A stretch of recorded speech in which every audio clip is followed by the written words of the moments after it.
What's happening? What's happening? What's happening? What's happening? What's happening? What's happening? What's happening?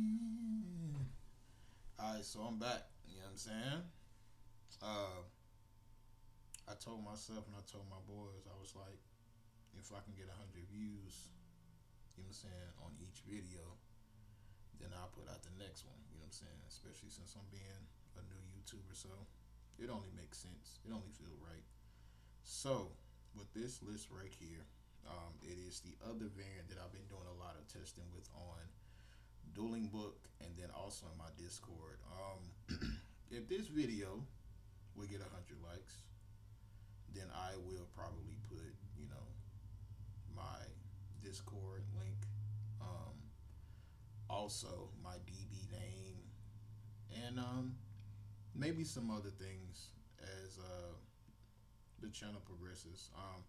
I like to say I appreciate everybody that's been watching the videos. I definitely appreciate each and every like. Shout out to my boys that they support me. Shout out to my wife because this is my wife. You know what I'm saying? And definitely shout out to God. If that offends you, I'm sorry, but we love the Lord around here. You know what I'm saying? But this ain't a religious channel where I want to be sounding super sanctimonious and stuff like that. So without any further rambling. Oh, shout out to very nice YGO. Shout out to I Grind Yu-Gi-Oh channel. Shout out to the Bear 91, even though he tried to play me, but you know what I'm saying? You gotta have faith in me, you know what I'm saying? You gotta have faith in me. And just know that my DB name is definitely not horse whatsoever. But yeah, so as you see, I got 4 stacks. I do got the camera a little bit closer. I'm still working with this lighting. More than likely, I definitely need to get like another camera, just to help focus in a little bit better. But other than that, I switched up the whole room for this, man. So let's just get into it.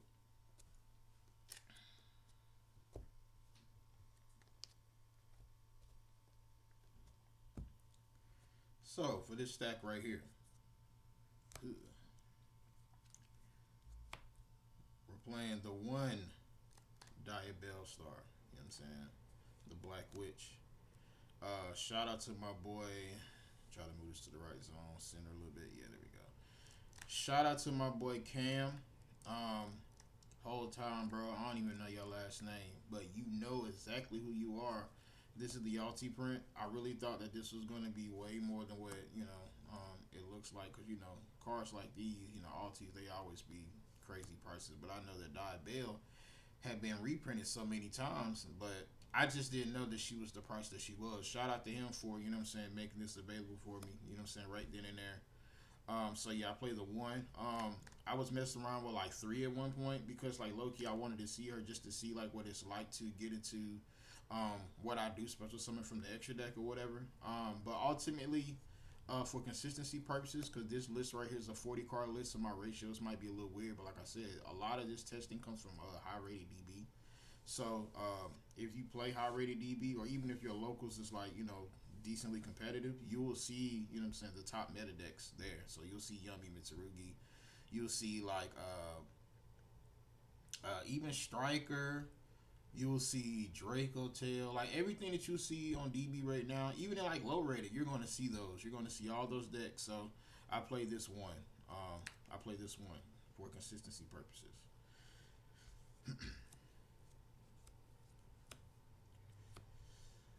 I play. Let me move this over. Yeah, there we go.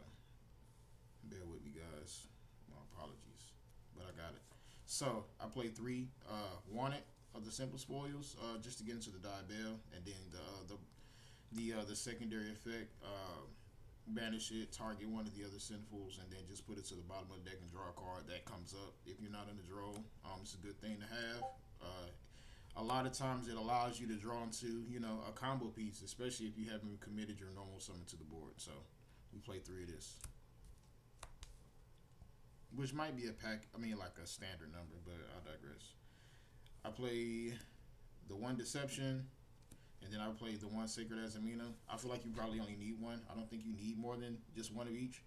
Um, And this is, this is the target. Like these two, well, these two right here are the targets to put back forward, to draw or whatever. So yeah, play 1-on-1. That's that. That's that package right there. You didn't talk about. That's that package.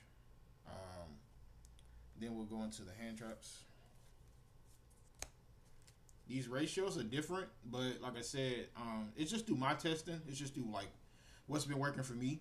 I'm pretty sure that some people would rather just play more hand traps or either more board breakers or probably more of both. But like I said, this is a 40 card list. I'm already handicapping myself with 40 cards, but it's just been working for me. So yeah, you already know what time it is. You got to play this card, man.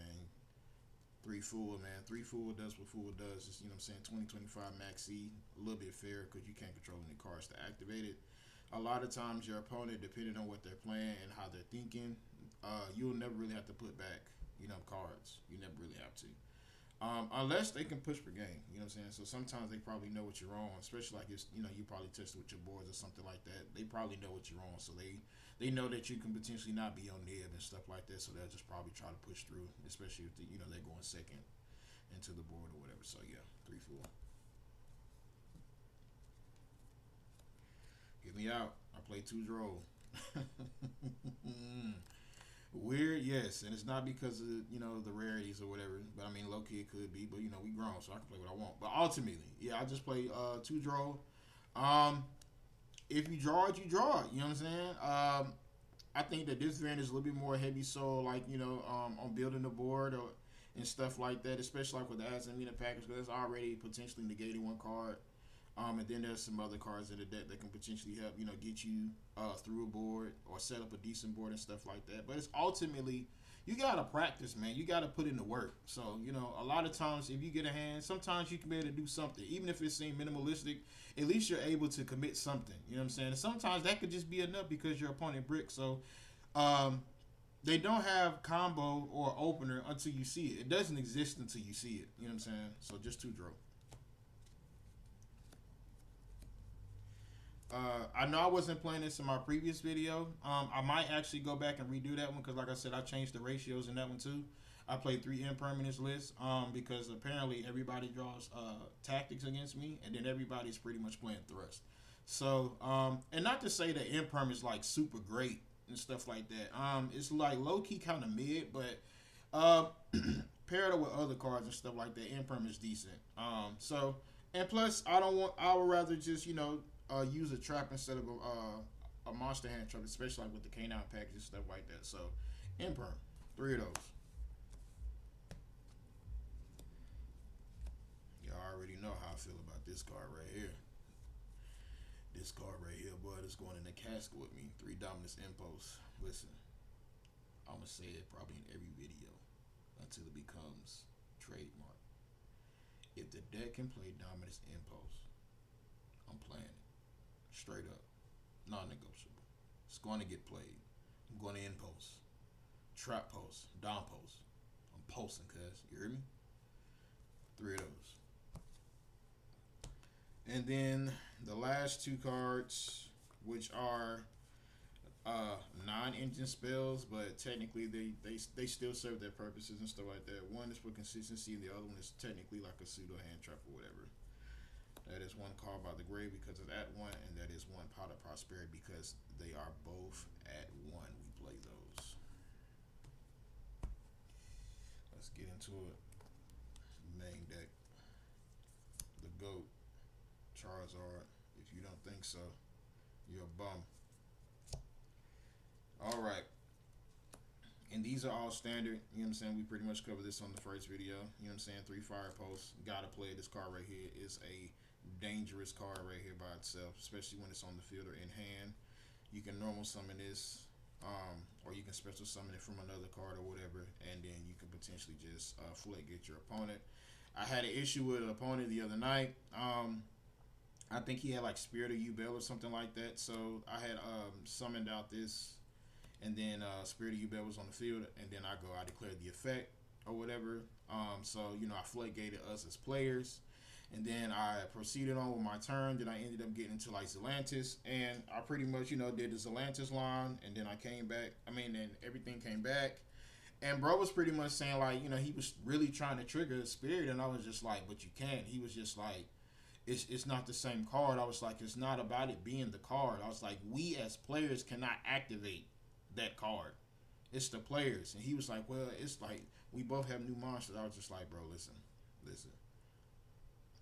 It's up to the players to keep uh, the game state uh, correct. It's up to us. So I was like, I'm gonna be honest with you, and this is just me in my mind. I already had to drop him, bro, because I already felt like he was going to do that, and I was just like, you know what, bro? If you want to have an improper game state, let's do that. Which is totally wrong. Please do not do that. I did that. That's on me.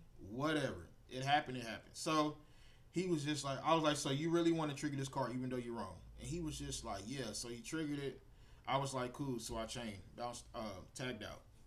Summoned a Hydrant. Mind you, now my field was Atlantis. I had Field Spell. I had Extinguish set. I had Contain set. I had, I believe, Rescue set as well. And maybe something else. I don't know. And so, boom, tagged out. He added whatever.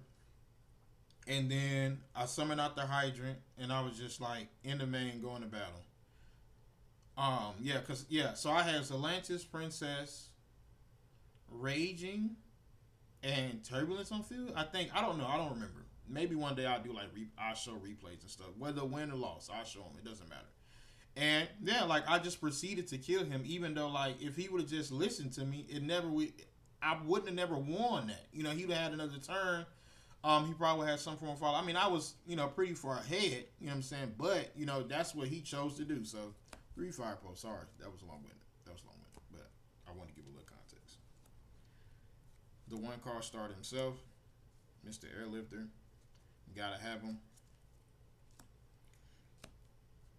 I play the 2 hydrants, and I figured out the rarity of this. The guy is a starlight. Don't judge me. Listen, don't judge me. Play 2 of those, and then I play the 1 fire engine. It's pretty much fire post, airlifter, and hydrant. That's pretty much what it is.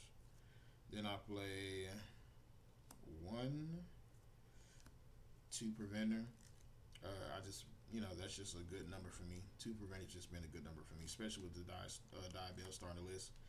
You can get like your free discard. You can potentially have rescue in your hand. You can send whatever. You can send like hydrant, or you can send any other rescue name and stuff like that, and you just kind of go crazy. You can float this card right here, paired it with like rescue and hydrant, or just hydrant and him in general is actually very, very good. I just love this combo. This is twin right here. This is twin. And then I play the 1 Turbulence because that's technically, I think, all that you need. I want to get a CR of this. I think that's correct to get a CR of this. Then I play 3 Emergency because you have to play 3 Emergency because it's at 3. And then I play 1 Alert, 1 Rescue, 1 Field Spell because they're just better to be at 1 instead of any other number because they're already bricks when you don't have anything to pair with them. I play the 1 Contain, the 1 Extinguish, and then the 1 Honorary Rescue card, which is Reinforcements of the Army, the Imperm Warning Point, and then the Pop, and then the Floodgate like effect. I'm thinking about playing Reinforce, man. Shout out to my boys in the other Facebook group. That pretty much said that their Rescue Ace homeboy was saying that Reinforce is something to consider. I don't physically own the copy of Reinforce, so when I get a copy, I'll play it. I did test it out on DB, and it actually worked pretty good. You just have to, be mindful of what you set from Turbulence. To the extra deck. You already know, nib token, even though there's no nib present. But hey, I keep it on me. Keep that rock on me. You know what I'm talking about? We'll play the Azamina Ilya Sylvia. This is our target for Sacred Azamina, just to negate. And another form of layered interruption against your opponent if they don't have anything. It's been working well. Just 1. Then I play Typhon. I'm going to continue playing Typhon. It's up to you to play Typhon if you want to. If you don't, then it's fine. And then for the links, I play 1 Anima. I play one Link Kariba. I play the one Dark Charmer. And then hear me out. I know y'all finna be like, bro, that's crazy. But listen, I go into this card so much, so I might as well. So it just felt only right to just bump it up to three. So yeah. One, two. I played three SP, y'all. Yeah. Because a lot of times there's been situations where like I link off into SP, you know what I'm saying, just for the sake of trying to get turbulence, just to see if they have anything or whatever. Um, and then whether they chain or not, cool. I set with Turb, and then like yeah, and then I probably like link off into another. I don't know. I mean, it just depends. But I just play three SP. I do know that. Yeah, if it while it's at three, I will play three. And then I play the one access code talker. It's been a godsend for me recently, especially against like tower decks and stuff like that because of how big he can make himself. And then plus, like if it doesn't come up, it's a prosperity target. So yeah. Then I play the one Leviathan, the Burn Blaze, the one Fire Charmer, and then I play not one, but then I play two Princesses because they just come up for me. Like I said, this is me and my testing what works for me. You can play whatever you like. Then I played the one Raging, and then I played the last paired up with him, which is the Zelantis, the OTK push line. I was playing Ambler well, but like I said, I'll probably redo my other list or my first video because that list is always changing, man. I'm always in the lab. If you ask my boys, they'll tell you like I probably play more Yu-Gi-Oh than anybody that is in my area. I just play a lot on DB because I work a lot, and then I'm a musician too, so I don't have the free time to hit locals and stuff like that. I have to already pre-plan, just chilling with the homies and but in the near future, because my work schedule has changed, so I do plan on hitting like some regionals here and there. I definitely do want to hit a YCS. I have a relative that stays in a location where the YCSs be taking place, so I do plan on trying to hit that one next year. Good, bad, or ugly. And, maybe by that time, depending on how much attraction my channel get, maybe I might know me. Maybe I might be a decent little household name or something like that. So, but yeah. So I appreciate y'all for watching this video and sticking through it to the end. And if you want to share anything, any thoughts and stuff like that in the comment section, yo, tap in with me. Like I said, I'll probably be adding a little bit more information in the description so we can, connect a little bit better. And I also do want to say this. If you're interested in playing remotely for competitive testing and just, networking, meeting good people, and like, you're a vibe, you're not a clown, you're not a dork, you know what I'm saying? I mean, we all are, but well, that's probably not the right words. Like, you're just not weird, like where your energy is toxic, but you mean well, like, you know what I'm saying? We don't need that in my Discord. But I do have select friends and stuff in the Discord that we would love to play. I try to host tournaments and stuff like that, which is free of charge, and it's just to gain experience, man, and just meet new people and just have a good time. We also be chilling in there all the time, just having different type of conversations and stuff like that. If you are interested in that, hit the comment section and stuff like that. Like I said, as long as these videos can hit 100 views for now, I will always add in something else in the Discord. I don't want to just give too much too early. That ain't me. So I appreciate y'all. This is Him Kage YGO. Peace.